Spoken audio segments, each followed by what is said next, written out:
Okay, I just left Turin, 9:40 a.m. On my way to Milan on a high-speed train. We're going about 125 miles an hour. It's fast.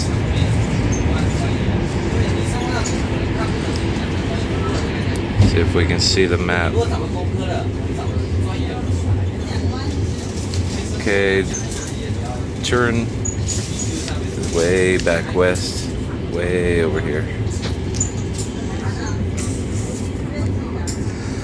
So we'll come in to Milan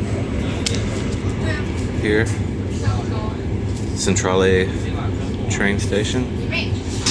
I'll get off the train here, take a subway from here, yellow train, to the Duomo.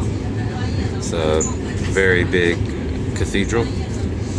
From there, I'll probably walk to, what is it, Monte Napoleone. Do some shopping.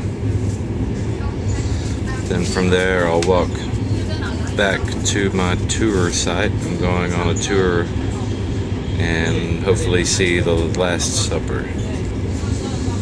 So this may be about 2 miles from my train station to the Duomo, and then maybe half a mile walk from Duomo to Monte Napoleone, which is a shopping area, a lot of cool stores, and then I'll be back later.